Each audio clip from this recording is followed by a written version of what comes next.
It was a bright and clear afternoon. At exactly 12:29, the presidential motorcade made its way down Houston Street and entered Dealey Plaza. Little did they know, high above on the 6th floor of the Texas School Book Depository, an assassin had a clear view of President Kennedy as the motorcade passed below. Then, 3 shots rang out. And these are the bullet trajectory. What followed would spark decades of controversy.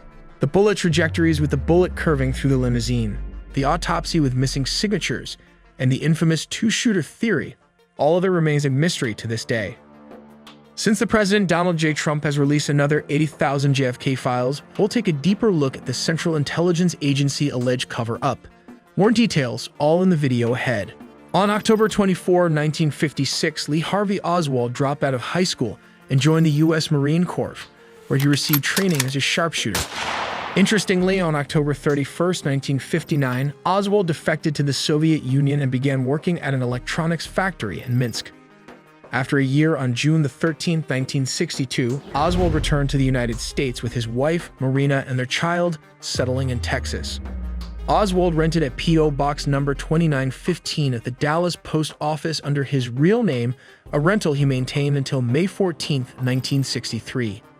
On March 13, Klein's Sporting Goods of Chicago received a mail order for a World War II surplus Italian 1891 Carcano, and the model is a 1938 rifle.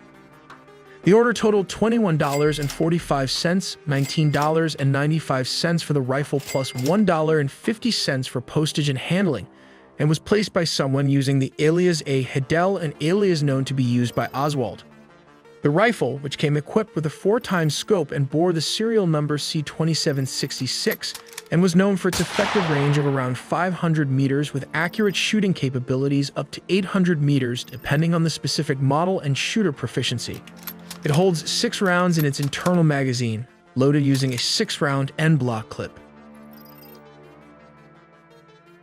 1963. Leading up to the day of the assassination, October 15. Ruth Payne arranges a job interview for Oswald at the Texas School Book Depository with Superintendent Roy Truly. Oswald is hired as a temporary clerk for $1.25 per hour and starts the next day. Marina, Lee Harvey Oswald's wife, sought refuge with Ruth Payne, a Russian-speaking American, in Texas for several months. Ruth Payne took her in out of kindness, as Marina and Lee were separated due to relationship issues. Relationships aren't easy, not even for Lee Oswald. So stop throwing your toughest relationship questions into the endless void. My sponsor, BetterHelp, has a platform that can connect you with a therapist who can help you find the answers you're looking for. Just fill out a quick questionnaire, and in as little as a couple of days, you'll be matched with a therapist who fits your needs. If it's not the right fit, you can easily message or switch therapists at no extra cost.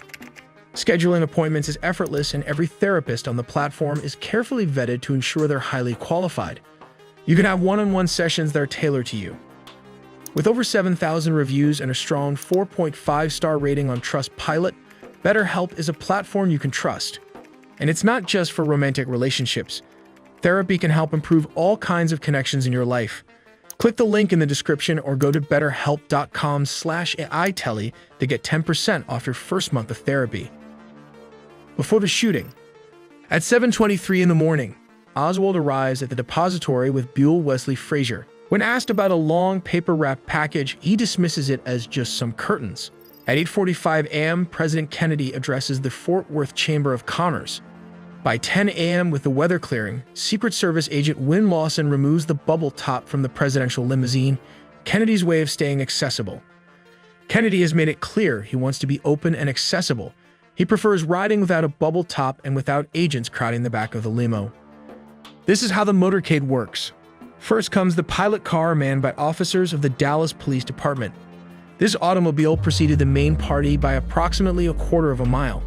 Next came 4 to 6 motorcycle policemen whose main purpose was to keep the crowd back. The lead vehicle, described as a rolling command car, this was an unmarked Dallas police vehicle driven by Chief of Police Curry. It was occupied by Secret Service agents Sorrells and Lawson, as well as Dallas County Sheriff J.E. Decker. The occupants scanned the crowd and the buildings along the route. Their main function was to spot potential trouble in advance and take any necessary steps to address it. Then came the presidential limousine, followed by several other cars in the back. Kennedy sat in the right rear seat with his wife seated to his left. In front of them, John and Nellie Connolly occupied a jump seat. He sat on the right, Nellie was on the left. Behind the wheel was Secret Service Agent William Greer, while Agent Roy Kellerman, head of the White House detail, sat in the front passenger seat. The motorcade leaves Hotel Texas at 10:40 for Carswell Air Force Base, while Air Force One departs Carswell at 11:20 for Dallas, and both Air Force One and Air Force Two arrive at Love Field at 11:35. There, the Kennedys, along with Texas Governor John Connolly and his wife, disembark and are greeted by Vice President Lyndon Johnson and his wife. At 11:50, several co-workers see Oswald eating lunch on the first floor of the depository, just as the motorcade begins its journey through Dallas from Love Field. At 11:55, the motorcade departs Love Field, delayed slightly by President Kennedy's interactions with supporters in Dealey Plaza. At 12:29 in the afternoon, the motorcade turned onto Houston Street and entered Dealey Plaza. 1 minute later, at 12:30, it made a sharp left onto Elm Street, a downward sloping road. As the limousine entered the plaza, Nellie Connolly turned to the president and said, "Mr. President, it can't make you believe there aren't some in Dallas who love and appreciate you, can they?" Kennedy replied, "No, they sure can't," his final words. According to the Warren Commission report, Lee Harvey Oswald, positioned on the 6th floor of the Texas School Book Depository, had a clear view of President Kennedy's motorcade as it traveled down Houston Street. Surprisingly, he didn't fire immediately. Instead, he waited until the presidential limousine turned onto Elm Street, where his line of sight was partially blocked by trees. The report states that Oswald fired 3 shots from a 6.5mm Mannlicher Carcano rifle. The first shot reportedly ricocheted off a tree branch, landed near a railway bridge, and even struck a bystander. The second and third shots struck the president, with the third proving fatal. Footage analysis suggests Oswald fired all 3 shots in just 8.4 seconds. Here's where it gets controversial. The infamous single bullet theory claims the second shot passed through Kennedy's neck, exited his throat, hit Governor Connolly in the back, traveled through his ribs, took a 45-degree turn, pierced his wrist, and finally lodged in his thigh. Critics mockingly call this the magic bullet theory, arguing the bullet's path, zigzagging through 2 men and 7 layers of clothing, defies basic physics. The third shot struck Kennedy in the head, blowing out the right front of the skull. This horrific moment was captured by Abraham Zapruder, a Dallas dressmaker filming the motorcade at the time. But here's the twist. Multiple witnesses reported seeing a puff of smoke near a grassy knoll by a white picket fence, just feet from where Zapruder stood. This detail fueled conspiracy theories about a second gunman and even a possible 4th shot, contradicting the official narrative. 12:45 p.m. Oswald boards a bus 7 blocks from the Texas School Book Depository, though it's barely moving due to heavy traffic in Dealey Plaza. Shortly after, he disembarks and hails a cab driven by William H. Whaley. The cab takes him to his boarding house, where he changes clothes and retrieves his pistol. 1:15 p.m. While patrolling the Oak Cliff section of Dallas, Officer J.D. Tippett spots someone who fits Oswald's description.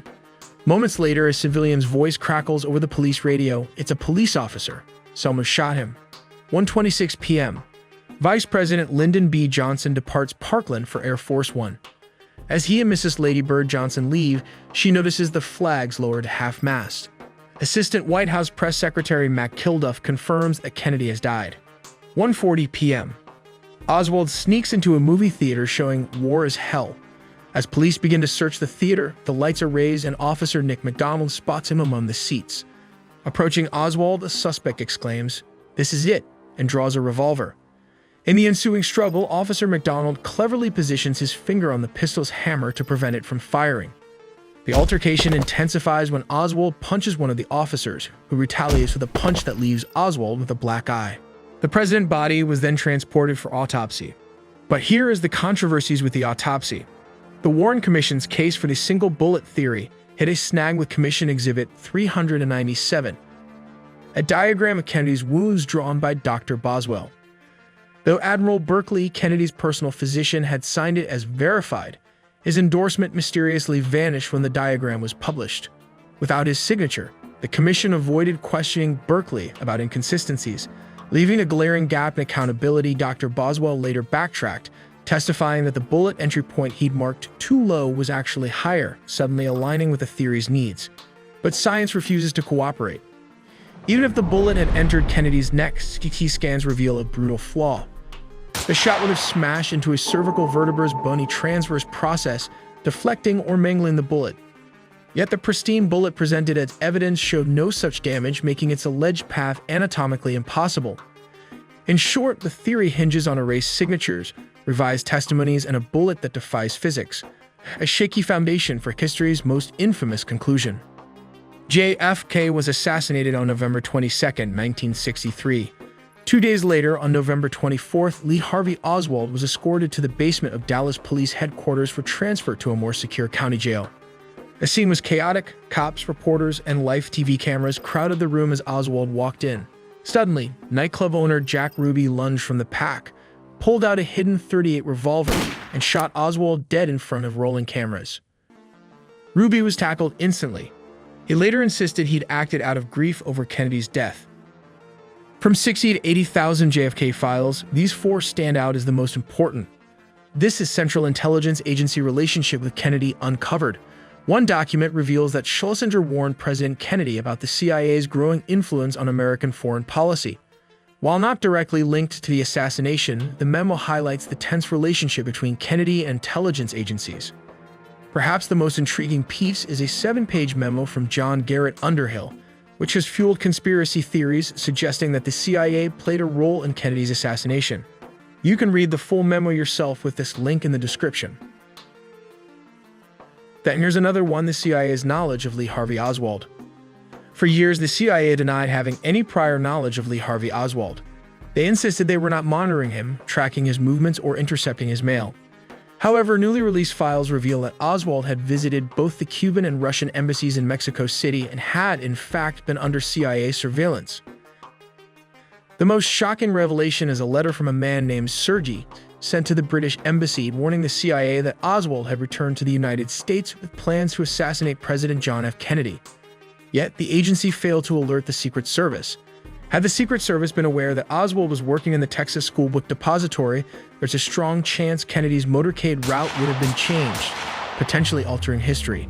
We make original 4K 3D animation with a small team of animators, so please support us by subscribing and dropping in a comment for more exclusive engineering animations made just for you guys.